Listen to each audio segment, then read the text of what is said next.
Good morning! O ayan guys, may panibago na naman tayong adventure. And this time, babalik kami sa isa sa paboritong lugar na aming pinupuntahan.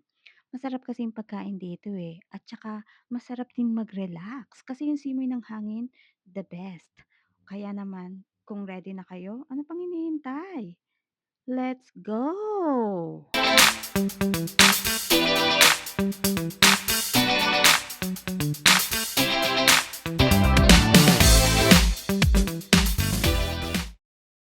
Nandito na po tayo ngayon sa San Diego at bago ang lahat, room tour muna tayo. See ya! Ayan, dito po tayo magstay for 3 days. So, one bedroom nga po pala yung nakuha namin na unit at meron tayong sofa bed.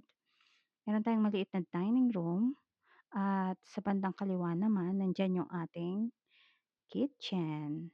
So, pagpasok mo, sa right side, nandyan yung breakfast nook, merong fridge, meron siyang microwave. At punta tayo sa bedroom. So, simple lang eh, pero roomy naman kahit paano. Ayan yung ito yung ating bedroom. So, yung bathroom natin, meron tayong jet tub, may shower room, simple lang siya. Okay. So, see you tomorrow. Hi everyone! So, ito na nga, papunta na tayo sa beach. Yung distance niya from our hotel, nasa 7 to 10 minutes walk. So, kung mabilis kayo maglakad, siguro kaya niyo ng 4 to 5 minutes, mga ganyan. Enjoy naman maglakad eh, kasi kahit maaraw siya, malamig yung simoy ng hangin. So, ito yung La Jolla Beach. At tingnan niyo naman, hindi siya matao, hindi siya crowded. Kung gusto niyong mag-unwind, mag-relax, go. At ang lakas ng alon. Pansin ko walang naliligo. Kasi naman malamig. Merong nagse-surf sa bandang kaliwa. So, 'yan. At meron namang nagchichikahan lang. So, this is a nice place para alam mo 'yun, bonding-bonding or relax-relax, emote-emote, mga ganyan. Ayan, o 'di ba? So, maya-maya magpicture-picture tayo maya-maya. Puntahan naman natin yung kabila. Tignan natin kung anong meron. Wow, spring na spring yung 'no, dating. Ayan, pagbaba mo, dagat pa rin. O, 'di ba? So, kung gusto mo mag-movie-movie, maganda dito. So, mga Mars, magpicture-picture muna tayo. Bye!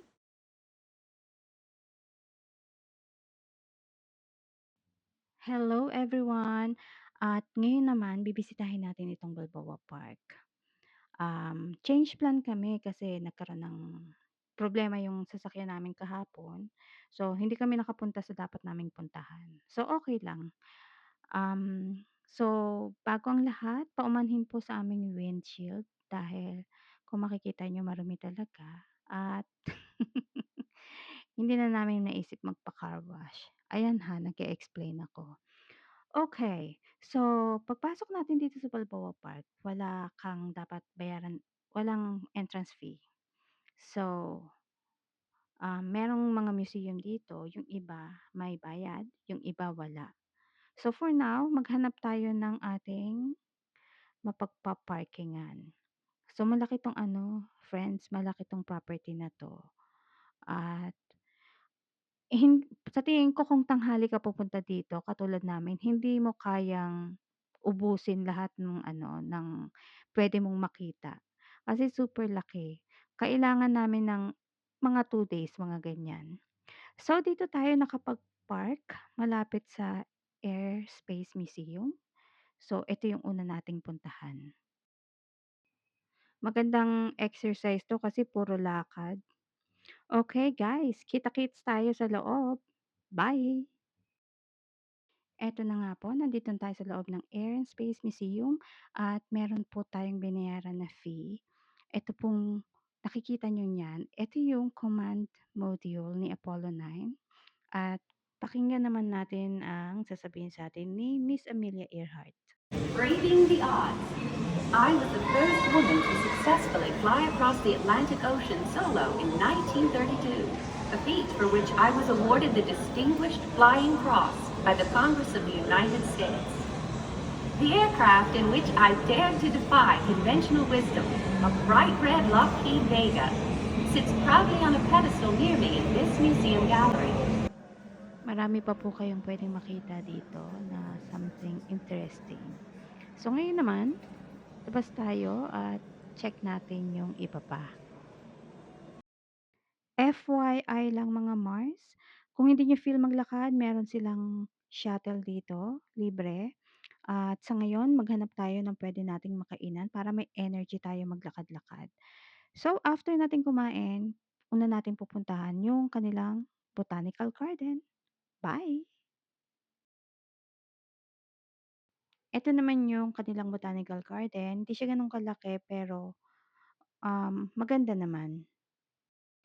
Siyempre naman hinding-hindi ko palalampasin na silipin itong Spanish Village Center na dati-dati nakikita ko lang siya sa Instagram at ayan, ang cute ng kanilang semento, very colorful. Sa sobrang laki ng lugar na 'to, nalilito tuloy kami kung ano yung ano, yung dapat na unahin naming puntahan. Kaya mahalaga guys kung pupunta kayo dito, meron kayong dala-dalang map para mas madali niyong ma-locate yung lugar na gusto niyong, puntahan o bisitahin.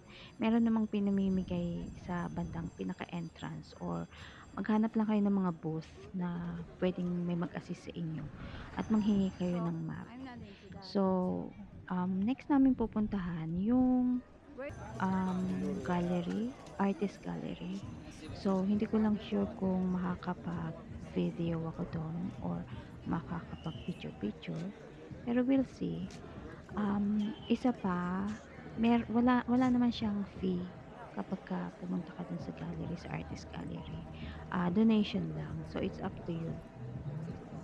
Isa pa sa nagustuhan ko dito, yung tipong kahit maglakad ka talagang mapapalingon ka kasi ang gaganda ng mga building. 'Di ba? O tingnan niyo, talagang ang sarap talagang hindi nakakasawa magpa-picture kahit saang anggulo, eh. So, 'yun na nga, kaya picture-picture muna tayo. Bye.